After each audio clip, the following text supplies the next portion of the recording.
Yesterday, Sharaji explained how one can suppress anusya kilesa, latent, dormant defilements, by the practice of Vipassana.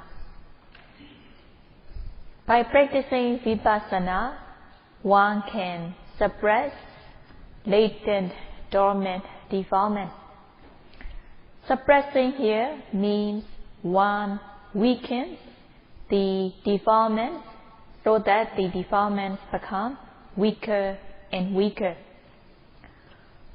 When kilesa defilements become weaker and when they become very weak at last, one can totally uproot these defilements.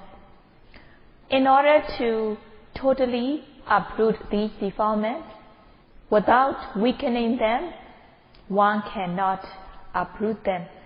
So at first one has to weaken the defilements so that one can uproot them totally. This is compared with the example of a boxing match.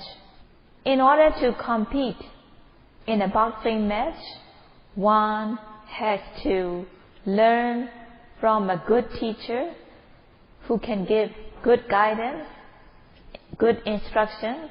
One has to have a very good coach.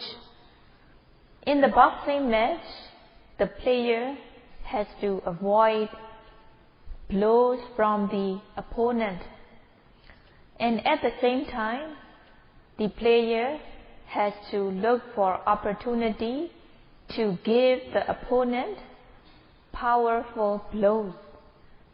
So these two things are needed in the boxing match. First thing is, one needs to give the opponent powerful blow so that the opponent will become weaker and weaker. And the second thing is, one should be avoiding blows from the opponent. As a player, one should be doing these two things. One should learn the boxing from a skillful teacher. In the same way, one should be giving powerful blow to the defilements that have been following throughout the round of existences. In order to uproot the defilements, one should be weakening the defilements. In order to weaken the defilements, one should be noting the presently arising object with aim and effort. Noting the presently arising object with aim and effort, the noting mind will stick to the object. The mind will fall calm and collected on the object that has been noted. When the mind falls calm and collected on the object that has been noted, anusya kilesa, latent and dormant defilements, become weaker and weaker. In the boxing match, the player has to avoid blows from the opponent. In the same way, yogi needs to avoid blows from the defilements. If the yogi is not mindful, not noting the object with effort, then kilesa defilements will enter the mind. The mind will not be calm and collected, and thus it will be kilesa bhumi, the field of defilements, and the yogi get punched by the blows of defilements. So these latent, dormant defilements will lead to prayuktana kilesa, obsessive defilements, and they can further lead to Vitekama Kilesa, transgressive stage. Just as in the boxing match, the player has to defend himself. In the same way, yogi has to defend oneself from kilesa defilements skillfully. In order to do so, one should be mindful on every arising object. Being mindful on every arising object, one will have protection with mindfulness away from these defilements. If one is letting one's mind go freely, then the mind will be constantly tormented, tortured by these defilements. There will be no self-defense at all from these defilements. So in order to defend oneself, in order to protect oneself, one should be noting the presently arising object continuously with aim and effort. When the noting mind falls calm and collected on the object that has been noted, one is preventing priyuttana kilesa, obsessive defilements, from arising, and one is also avoiding vitekama kilesa, transgressive defilement. When the noting mind is direct or face-to-face with the object, one comes to know the true nature.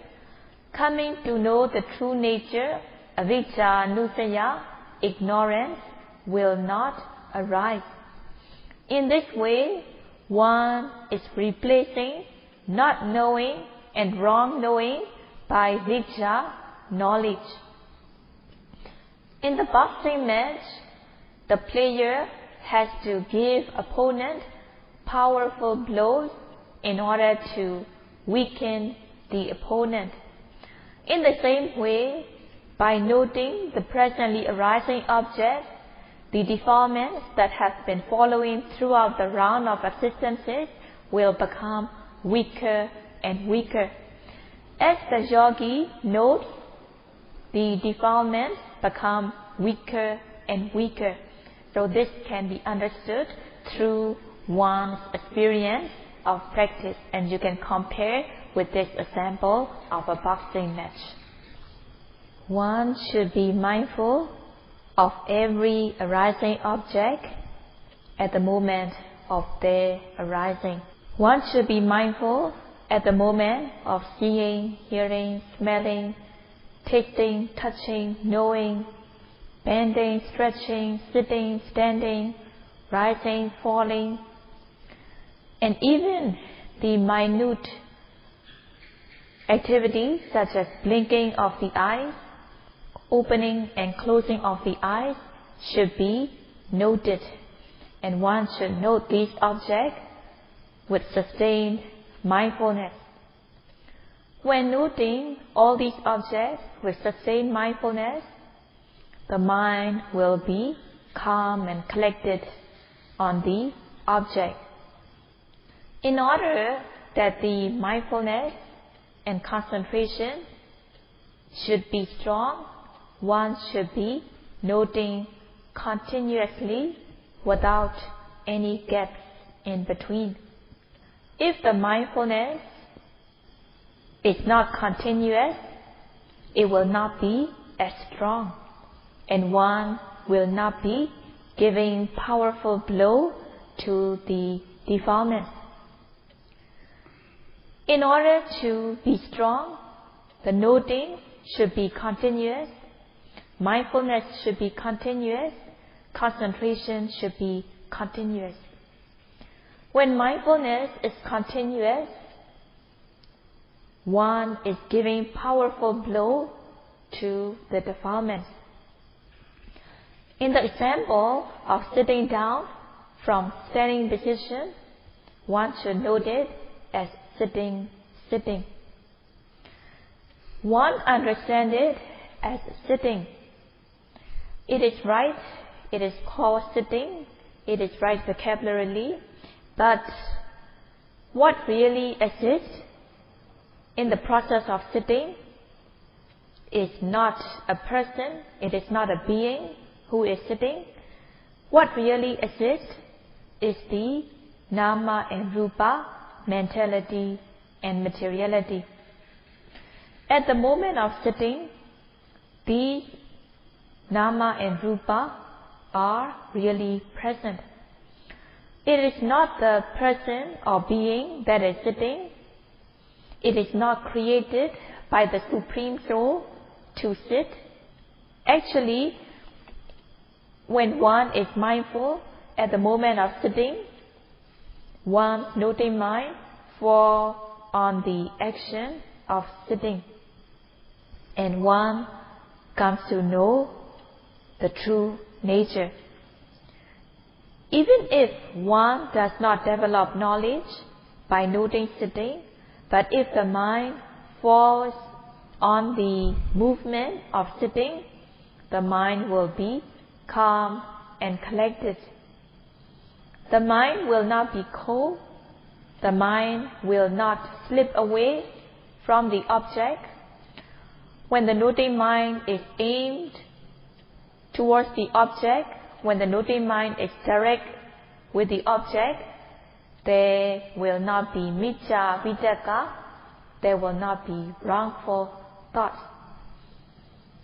Noting the object with sustained mindfulness, it will not be failure, negligence, it will not be heedlessness. The mind will be guarded, protected, away from the defilement. Having sustained mindfulness, defilements cannot enter the mind. And the noting mind falls calm and collected on the object. There will not be distraction, there will not be scattering of the mind, but the mind is concentrated, unified, and it is the way of avoiding kilesa, defilement.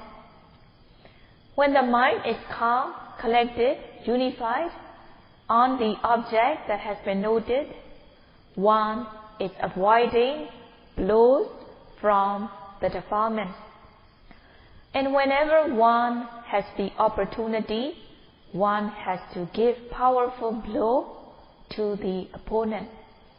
In the boxing match, the player has to give powerful blow to the opponent so that the opponent gets weaker and weaker.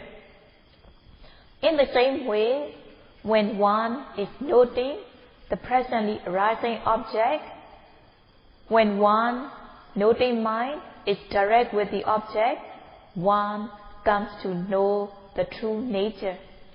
And thus, the defilements get weaker and weaker.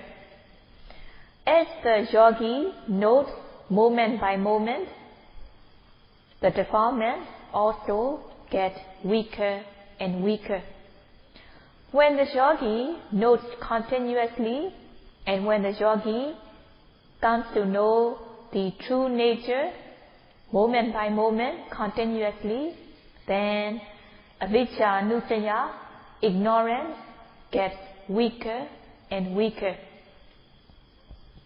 In the boxing match, when the opponent is getting weaker, the opponent cannot give powerful blow. His punch will become weaker and weaker. And the player has to give a powerful blow to the opponent, and last, the powerful blow will knock out the opponent. As the opponent cannot get up again, the player becomes the winner, the player gains victory, and the boxing match comes to an end. In the same way, yogi has to be giving powerful blow to the defilement. The defilements get weaker and weaker. As the defilements become weaker and weaker, the blow coming from the defilement will also be weaker and weaker. As the yogi gives the final blow to the defilement will be totally uprooted, and one becomes the winner. One gains victory on these defilements. In order to gain victory on these defilements, one has to practice, and one gains victory on these defilements, becoming Sotapanna, Sakaragami, Anagami, and Arahat. In order to gain victory on these defilements, one should be avoiding powerful blow from the defilement, and at the same time, one should be giving powerful blow to the defilement. And finally, one can knock out the defilement, and the defilement will totally be uprooted. So in order to gain victory on these defilements, one should be noting the presently arising object precisely, intensively. By noting thus, even if one does not discern mind and matter, but one's noting mind, if the noting mind falls on the movement of sitting down, then even if the mind falls on the sitting down movement, it will be beneficial, even if one does not develop knowledge. But as one notes continuously, when one noting becomes skillful, and when mental factors are strong, one's noting mind fall on the movement of sitting, and one comes to know series of intention to sit. At times, the noting mind falls on the intention to sit. At times, the noting mind falls on the actual sitting, coming to know the true nature of stiffness, tension, heaviness. When one's noting mind falls on stiffness, tension, heaviness, one is knowing the true nature of rupa, materiality. At times, the noting mind falls on the intention to sit, and one is knowing the mentality. Most of the time, one knows materiality, rupa. And when one notes carefully, precisely, one comes to discern mind and matter, and one knows distinctly between mind and matter. Knowing distinctly between mind and matter, one is giving powerful blow to the defilement. The defilements become weaker and weaker. When one discerns mind and matter, one is removing wrong view, believing in the one removes wrong view of being or soul. And at the moment one is discerning mind and matter, one is also free from wrong view of soul or atta. In this way, this wrong view is removed momentarily, and this wrong view becoming weaker and weaker. In the text, it is said that Nama Rupana Yathava Dasana Ditti Visuddhi Nama. There will be purification of the view when one comes to discern mind and matter in the way they really are. At the moment of sitting down, when one is mindful, the noting mind falls calm and collected on the object, and one comes to know the true nature, such as stiffness, tension, heaviness, warmth, and so on. And one also comes to know Nama mentality, discerning a series of intentions to sit. In this way, one comes to know mind and matter in the way they really are. The knowledge that is gained through practice is not the kind of knowledge that one gets from reading, or is not the kind of knowledge that one gets from teacher. But as one is mindful on presently arising object, as one notes the object with aim and effort, with sustained mindfulness, one comes to know the true nature of mind and matter from his or her experience of practice. Knowing mind and matter through one's experience of practice, one is removing wrong view of jiva atta, one is removing wrong view of being or soul. In this way, by practicing Vipassana, one is removing wrong view, believing in jiva atta, believing in soul. In this way, one develops knowledge, discerning mind and matter, removing wrong view of jiva atta, and thus this knowledge is a good foundation of one's practice. And as the person continues further practice, one discerns cause and effect. The defilements that have not been uprooted are lying latent and dormant. And when one can suppress these defilements, the further defilements cannot arise. When one has anusaya kilesa, latent, dormant defilements, unwholesome deeds, unwholesomeness are arising. So when anusaya kilesa, latent, dormant form of defilements, have not been uprooted, the unwholesomeness that has avijja, ignorance, as chief, can arise. Unwholesomeness that has kama raga, sensual desire, can arise. And also unwholesomeness that has patika nusaya, anger, aversion, also arises. When anusaya kilesa, latent dormant defilements have been removed, then other defilements cannot arise as well. At the moment of sitting down, when one notes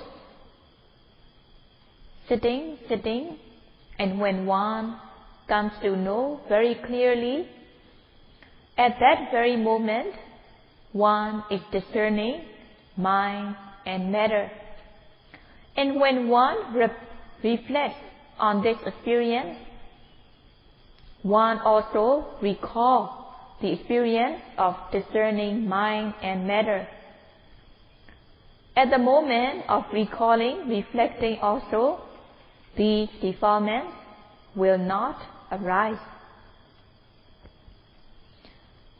And when avijja, nusaya, ignorance has been removed, other defilements cannot arise as well. When one is removing lobha, greed, and whenever one reflects experience, at the moment of reflecting as well, greed will not arise. When one is able to note the object, and when one knows clearly by noting the object, lobha, greed cannot arise.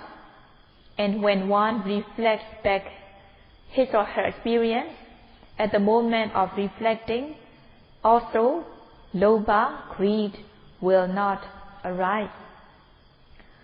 At the moment of noting, dosa does not arise, and also when one reflects back one experience, at the moment of reflecting, also dosa cannot arise.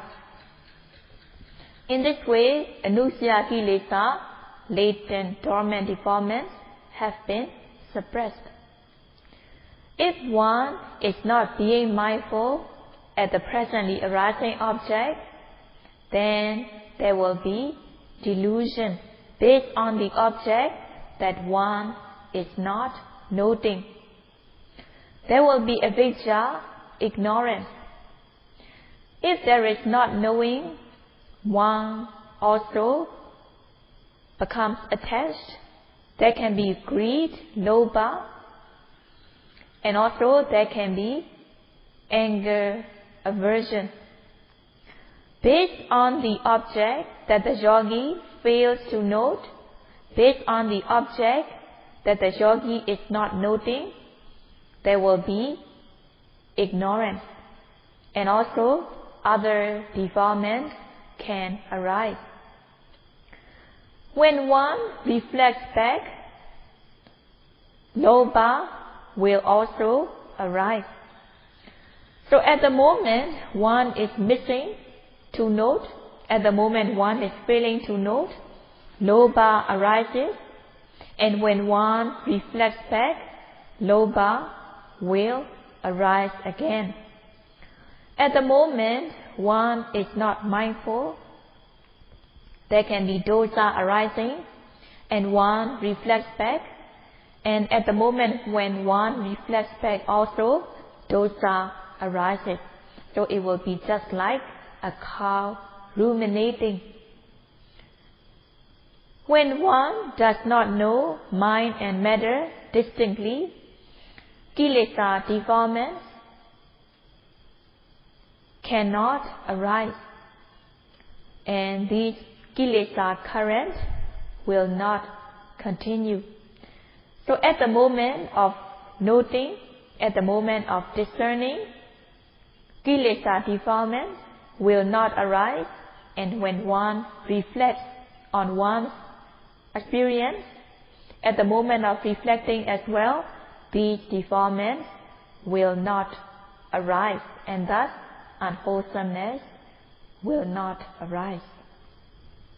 So in the sitting down process, the intention to sit is nama, materiality. The actual sitting down is rupa, materiality. It is not person or being that is sitting. What is really present at the moment of sitting is nama and rupa, mentality and materiality. And by being mindful of sitting, one will come to know the true nature that really exists, and one removes the wrong view, believing as being or soul, person or jiva atta, individual soul. If one reflects by theory also, it is very obvious. At the moment of sitting, the intention to sit is not a person or being, but it is nama, mentality.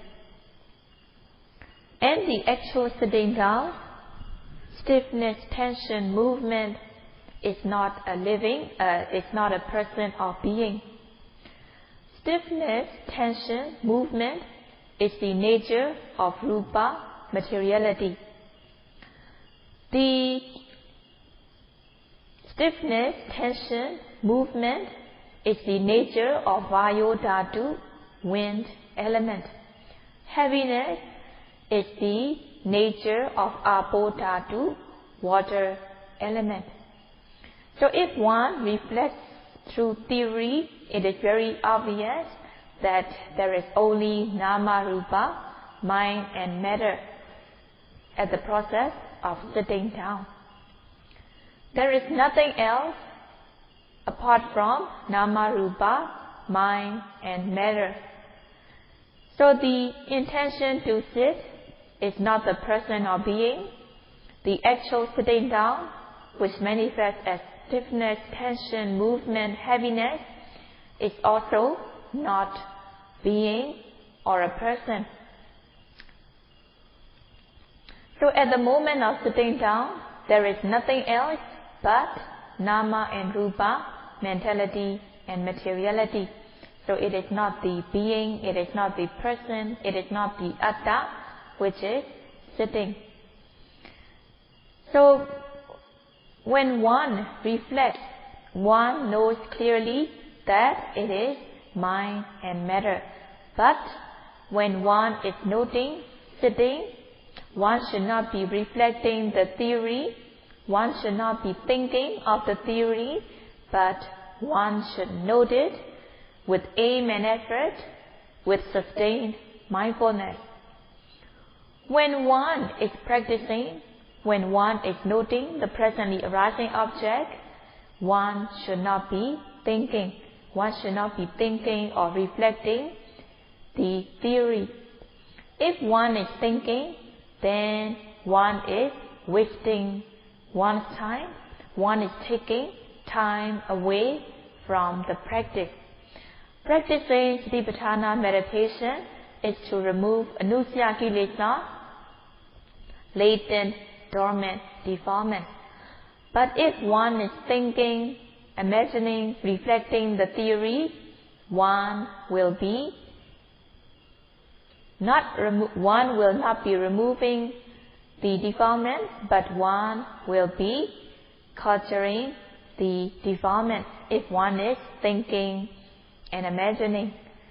So at the moment of noting, one should be noting the object with aim and effort, with sustained mindfulness, so that one will come to know the true nature. And one should practice with faith and confidence in the practice. Noting diligently with faith and confidence, noting with aim and effort, the defilements will be becoming less and less, unwholesomeness will become less and less. And one is developing wholesomeness, one is developing wholesomeness with alopa, adosa, non-greed, non-hatred. So one should be noting the presently arising object with aim and effort.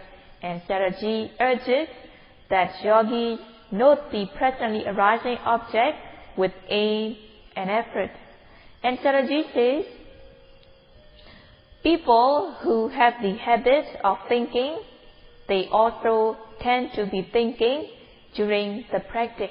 And Sayadaw says, if one is thinking for 1 hour, then she is losing for 1 hour. So if there is one noting per second, in 1 hour there will be 3,600 notings. If one is thinking for 1 hour, then one is losing, failing to note for 3,600 moments. So Sayadaw says, yogis should be noting the presently arising object with aim and effort, with sustained mindfulness, so that one can develop knowledge. So at the moment of sitting, there is the series of intention to sit, which is nama, mentality, and the actual sitting down, stiffness, tension, movement, heaviness, it is rupa, materiality. Sayadaw explains Sakkaya Ditthi. Sakkaya Ditthi is wrong view, believing as being or person or soul. The word Sakkaya Ditthi is made up of 3 parts, Sa, Kaya and Ditthi. Sa means things that are really existing, things that can be discerned, things that really exist. Kaya is the nama and rupa, the continuous arising of these nama and rupa. They are kaya. So sa and kaya. Kaya is the group of mentality and materiality. Sa kaya means the group of mentality and materiality that are really existing. If one is not being mindful, one takes nama rupa as being or person or soul. So this wrong view is called ditthi. So combining all three, Sakkaya Ditthi is the wrong view, believing as person, being or soul on the Nama Rupa, group of Nama Rupa, mentality and materiality that really exists. So Sakkaya Ditthi is the wrong view, believing as person or being or soul. And Sayadaw will continue to explain tomorrow. Sadhu, sadhu, sadhu.